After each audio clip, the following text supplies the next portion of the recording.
My husband and I, 30 female, have been married for the past 6 years. We've got 2 wonderful kids, Paxton, 6, male, and Susie, 4, female. I'm a stay-at-home mom, and honestly, I love looking after our kids all day and watching them grow up. My husband, Rob, works a demanding job for 40 hours a week. On weekends, he mostly chills in his gaming room, which he calls his man cave, or goes out to hang out with his friends. Being a mom to 2 young kids can get tiring, as I do everything around the house. Laundry, cooking, cleaning, and dropping off and picking up the kids from school. So sometimes when it gets too overwhelming, I ask Rob if he could watch the kids for a few hours. But he often comes up with excuses, saying he's had a hard week and needs his space to relax. I have suggested several times to hire a babysitter so I could spend some time relaxing or meeting my sister for a girls' night, but he refuses, calling it a waste of money. Just for a bit of context, Rob and I dated for roughly 3 years before getting married, so I always knew he was looking for a traditional wife. Hence, it wasn't a surprise to me when he asked me to leave my job after I got pregnant with our first child. I was okay with this decision, but I thought he would pitch in around the house from time to time. But that never happens. Now, coming to the matter in hand, Rob has an older brother named Jack, 35, male. Jack was married to Sarah for 4 years and they had 3 kids. She caught him red-handed with a co-worker he had been sneaking around with for a whole year. To get back at him, Sarah went and spilled the beans to their boss, even sending evidence of their text messages and emails. It was a disaster, really, because their workplace had some strict rules against co-workers dating, and their boss immediately fired both of them. This resulted in a massive blow-up between Jack and Sarah, where Sarah demanded a divorce from him. Jack had to finally agree to the divorce when Sarah threatened to keep their kids away from him. After the divorce was finalized, Jack had to move out of their house. But he didn't want to stay with his parents, so he asked Rob if he could instead move in with us, and Rob agreed without even discussing it with me. When I found out about it, I was pissed, to say the least. But Rob told me that it was temporary, so I decided to bite my tongue as I wanted to keep things calm within the family. It's been 4 months now since Jack moved in, and he is still here. I wouldn't have a problem with that if he wasn't also the messiest person I have ever come across, even worse than my husband. It's like living in a constant whirlwind of disorder with him around. The man just can't seem to keep his stuff in check. You would think he's got some kind of aversion to cleaning up after himself. Dirty socks and underwear? Yep, they just found their new home on the floor. Dishes he uses? Well, they have a habit of never making it back into the dishwasher, just abandoned wherever he left them. And laundry? Forget it. That's not even on his radar, and he refuses to clean his clothes. To be honest, it's been a real challenge for me to take care of an additional member living in our house these past few months. Keeping our home in some semblance of order while he's around has become a daily battle, but we're family and I try my best not to rock the boat too much. I've had several heart-to-heart talks with my husband about this situation, and every time I was told that his brother is going through a rough patch. He would say that Jack lost his home and job and he's just trying to find his footing. I sometimes felt compassion and tried to be understanding as much as I could, at least until this week. Rob and Jack had gone out for their usual guys' night during the weekend. They often come home very late, so I put the children to bed, tidied up the house, and went to sleep. When I woke up the next day, the entire house reeked of weed. I stepped out and saw beer bottles scattered all around. I knew I had to clean up right away so it wouldn't fall into our kids' hands. After a couple of hours of scrubbing and vacuuming, I was exhausted, so I went to check on my husband and Jack. That's when I found Jack sleeping with a woman and it dawned on me that he'd brought someone home from the bar. It was a shock, to say the least. I couldn't believe that he brought a complete stranger into the house, knowing that we had 2 minor children sleeping in the next room. I understand that everyone goes through tough times, but this was a whole new level of disrespect. Here I was trying to clean our house and take care of my family, while Jack was treating our home like his very own personal bachelor pad. I had reached my wits' end, and I knew I couldn't take this any longer. I was so upset that I woke up my husband to talk to him about the situation immediately. He just started laughing and seemed to dismiss it, saying that his brother needed to have some fun after the divorce. I was furious by this point and began shouting at him, insisting that he needed to talk to his brother or I would. I wanted Jack out of our home as soon as possible. I made it clear to Rob that this was our home, with children to consider, and having a chaotic, party-filled atmosphere just wasn't an option for them to have a stable life. Rob did seem to get my point, and I assumed he would talk to his brother. But after 3 long days, Jack continued to turn our home upside down. It became clear that my husband wasn't going to handle this situation, so I knew I had to step up for our family. I decided to send the kids to my parents' place for the day, giving us a chance to have an open conversation. I put a lot of effort into preparing a big lunch, hoping it would set the right tone for our talk. As we sat down to eat, with my husband present, I told my brother-in-law that it had been several months since he moved in, and it was high time for him to find a new place to live. I told him I understood that this was a difficult conversation, but it needed to happen as I was tired of taking care of him. I could see the anger building in Jack's eyes as I spoke. He furrowed his brow and clenched his fists, clearly not pleased with what I was saying. He let out an exasperated sigh before finally responding. "You can't just kick me out like this. I got nowhere else to go," he protested, his voice laced with frustration. I tried to remain calm but firm, explaining that while I understood he was going through a tough time, the current situation wasn't sustainable. It was challenging to find the right words while trying to remain cool, especially with my husband sitting there completely quiet and unhelpful.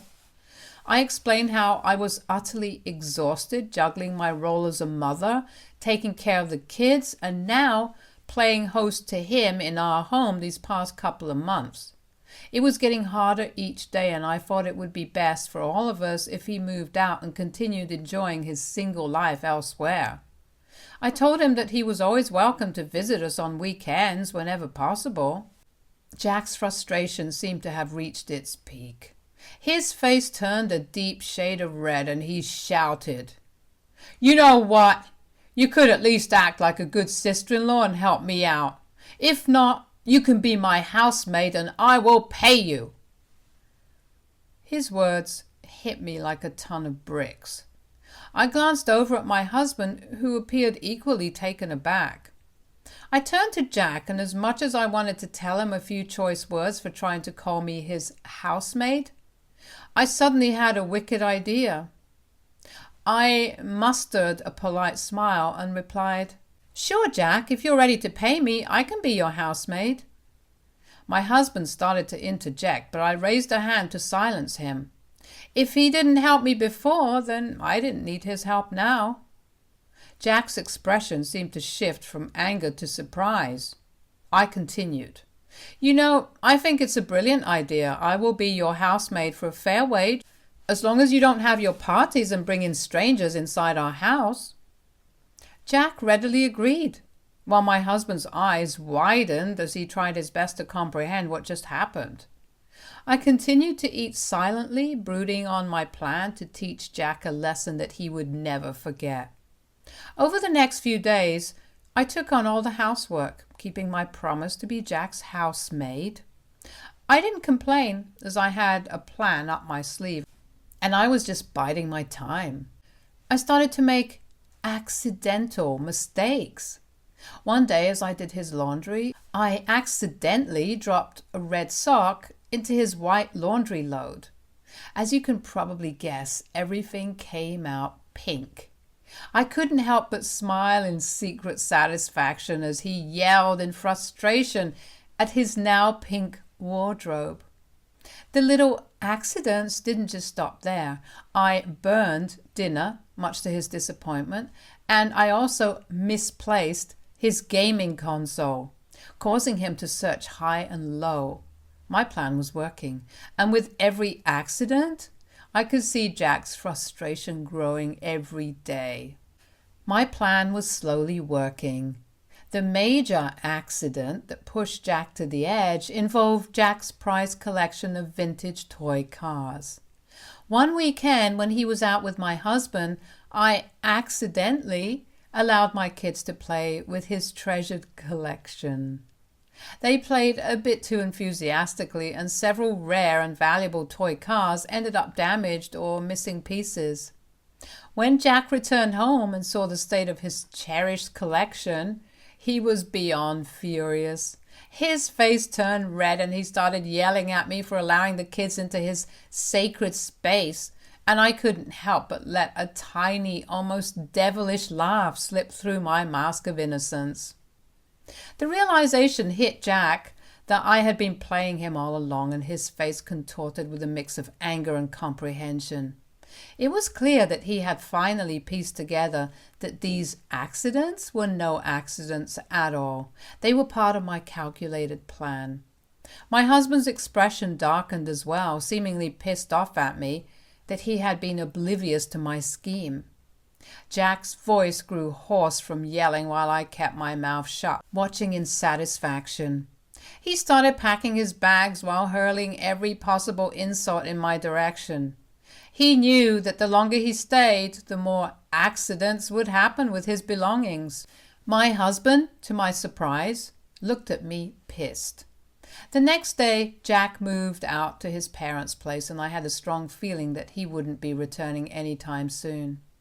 It was a relief to have our home back to some sense of normalcy, even if it meant my husband wasn't pleased with the way I had handled things. We had a lengthy conversation, and my husband made it abundantly clear that he had talked to Jack, and they both agreed that what I did was a bad thing. He said that his parents had called after finding out from Jack about what I did, and they all agreed that what I did to Jack was completely unacceptable. Rob then gave me a difficult ultimatum. He told me that I needed to apologize to Jack immediately for what I had done, or I could pack my bags and move out of our house. I couldn't believe my ears. My husband was asking me to leave our home because I tried to bring some order into our lives and deal with his messy brother. I firmly told him that I would not be apologizing to his brother no matter the consequences, as I did nothing wrong here. Rob repeated his demand, emphasizing that I needed to apologize for what he saw as humiliating his brother during a tough time. The tension in our conversation was palpable, and it seemed like we were at an impasse. My emotions ranged from frustration to a growing sense of injustice for what he was putting me through. I realized that my husband was not only spineless, but he didn't really respect me as his wife. There was no point in arguing with him when he clearly didn't seem to think what his brother did was wrong. I packed my bags and, that very evening, took the kids to my parents' place. When my mother saw me, she could tell something was amiss. I couldn't hold it in any longer, and the tears began to flow. It was like a floodgate of pent-up emotions that I'd been suppressing for so long. I poured my heart out to my mother, venting my frustrations and sadness. I had tried my best for so long to be a good wife to my husband, only to feel abandoned when he chose his brother over me, all because I refused to keep taking care of Jack. My mother listened in shock, and as I recounted the turmoil I had been through, she assured me that she would stand by my decision. She told me my father felt the same way, and that no matter what I chose, they would support me. I felt relieved that my parents understood my perspective, even though my husband and his family didn't. Over the next few days, I cherished time spent with my family and kids. It was a chance to reconnect with some old friends, and we made plans to meet up. For the first time in a while, I felt truly alive. I laughed, shared stories, and had a fantastic time with my friends. During this period, Rob would call to check in on the kids, but I tried to keep our conversations as brief and indirect as possible. I needed the space and time to process everything that had happened and decide what the future held for me and my family. The respite from the constant turmoil was like a breath of fresh air, and I clung to the support of my loved ones as I tried to decide what I wanted to do next. As the days went by, my kids started to notice a change in me. They could see how much happier I had been in just a short while compared to the years I had spent in my marriage to Rob. Their innocent observations mirrored the truth I was starting to accept. With my newfound clarity and determination, I made a life-changing decision. It was time to step out of this tumultuous marriage for the sake of my well-being and my children's happiness. I talked with my parents and reached out to a divorce lawyer so I could begin the process of preparing the necessary documents. Today, I mustered the courage to ask Rob to meet me for lunch. He readily agreed, likely assuming that this meeting was about an apology or a reconciliation. I was nervous, but I knew that it was time for me to finally take control of my life. As we sat down, Rob seemed genuinely pleased to see me and shared that the house had become a complete mess in my absence. He expressed how much he missed having me around to clean up after him. I couldn't believe how immature he sounded. He seemed to have no remorse for the unfair ultimatum he had given me. Without uttering a word, I handed him the divorce papers, my silent declaration of my decision to end our marriage. Rob looked shocked as he looked at the papers, unable to believe what I did. He began to speak, likely in protest, but I couldn't bear to listen any longer. I rose from my seat, a surge of determination coursing through me. I was done with allowing him to dictate my life and make choices that left me feeling unheard and unfulfilled. Since returning home, I had been receiving multiple messages and calls from my husband and my in-laws. They were furious about my decision to end the marriage and are demanding that I apologize to my brother-in-law to prevent things from escalating further. So Reddit, am I the a-hole for trying to teach my brother-in-law a lesson he won't forget and for ending my marriage with my husband because of an ultimatum that felt unjust and controlling? Update 1. I was not expecting this to get as much traction as it did in just a matter of a few days, but thank you all for the replies. Seeing an overwhelming positive reaction to my decision to divorce my husband has made me realize that I did the right thing. Rob has persisted in his attempts to try to convince me to change my mind, and my in-laws are equally resolute in their disapproval of my decision to divorce him. I have been receiving various messages from Rob, ranging from apologies to accusations of not being a good wife. He even had the audacity to accuse me of cheating, which I found rather comical. He's gone so far as to threaten to take our children away from me if I went through with the divorce. I'm keeping my cool and following my lawyer's advice by documenting everything. I know his lazy ass won't be able to take care of the kids on his own, especially with his divorced brother in the picture, and my in-laws already overwhelmed. Amidst all this, my brother-in-law, Jack, sent me a long message as well. He insisted that I should apologize to him so that he could talk to Rob and make everything all right. He mentioned that he didn't understand why I was overreacting so much when I had agreed to be his housewife in the first place. I found his delusions laughable and replied that I would never apologize when I didn't do anything wrong. I was pissed at him, so I went on to mention that I was glad he was broke and living with his parents in his 30s. I then blocked him after sending the message, and I can't help but chuckle at the thought of how angry he must have been after reading my message, but being unable to reply back. My plan now is to keep my head down and redirect my time and energy towards my family. My kids are adjusting and they seem to be genuinely content living with my parents. It's heartwarming to witness my dad taking them to the park and playing with them every evening after school. On weekends, we have our family movie nights where we huddle together on the couch, sharing popcorn and re-watching our favorite movies. Seeing my children laugh and enjoy with their grandparents is my glimmer of hope during these tumultuous times. It's my solace knowing that they're finding happiness and support from my parents in this new chapter of their lives. I know the journey ahead remains marked with uncertainty, and I am mentally preparing myself for what's about to come. Update 2. Today, out of the blue, my husband's family, accompanied by my husband, showed up at our doorstep, and things are quite messy to say the least. My parents sat them down in our living room while we sent our children upstairs so we could all talk freely. His parents didn't waste any time to start complaining about how I was trying to ruin their son's life. My husband remained quiet as his mother unleashed her grievances, insisting that he had provided for me and our children all his life, and now I was divorcing him for no reason. She argued that it was wrong of me to humiliate his brother Jack instead of being a good sister-in-law. So it wasn't a big deal that my husband wanted me to apologize to his brother. My dad interjected at this point and asked him what was my fault in all of this when it was their son who had refused to stand up for me and had presented me with an ultimatum.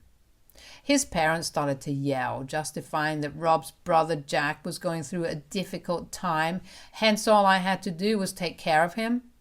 They were red in their faces as they continued to scream that I could apologize and make things right for their son so that they could try to move past this whole thing.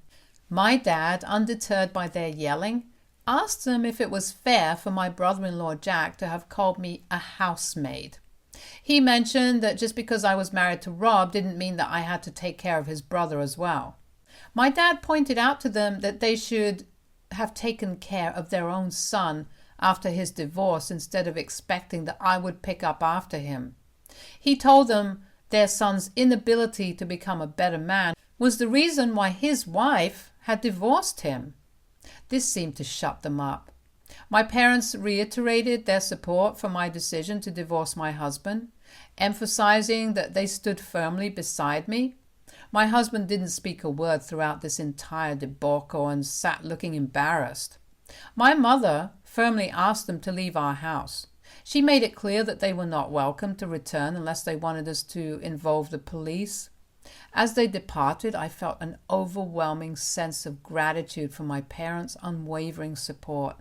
I don't know what I would have done had they not been here to stand up for me in front of his parents. I reached out to my lawyer after the incident, expressing my desire to expedite the divorce proceedings if that's within the realm of possibility. The events and conversations that unfolded today have made it even clearer that there was no point in delaying the inevitable. It's a heavy feeling to come to the realization that after investing so many years of my life in my marriage, it seems to have all amounted to nothing. Regardless of this, I find solace in the fact that I have remained true to my principles and stood up for what I believe in. I hope that my choice today serves as a positive example for my children one day, demonstrating the importance of never allowing anyone to mistreat or disrespect them under the guise of love or family. Update 3. It's been 6 months since my last update, and I'm pleased to share that the court has officially granted our separation. The next stage in this process involves our lawyers reaching an agreement on things like child custody, visitation rights, and the division of all our assets. Although many people have commented that my husband is in the wrong and I should completely cut him off, I still don't view him as a bad person. I believe that his upbringing and the way his parents behaved played a significant role in shaping his character. In my opinion, his parents should have taught him to be a more self-sufficient and considerate individual. Anyway, for the sake of our children, I'm committed to maintaining civility and don't hold any resentment towards them. Surprisingly, my brother-in-law Jack reached out to me last month with an apology. I can't say for certain what prompted this change in him, but perhaps he finally realized the gravity of his actions, especially in treating me like a housemaid. He sent a lengthy apology via mail, as I had blocked him on my phone, where he talked about how depressed he was for the fallout of his marriage, and because he always had his mother or wife pick up after him, he had expected me to do the same. I was tempted to fire back, telling him that he was the one who had caused his own divorce by cheating on his wife for a whole year, but I realized that he wasn't worth the effort.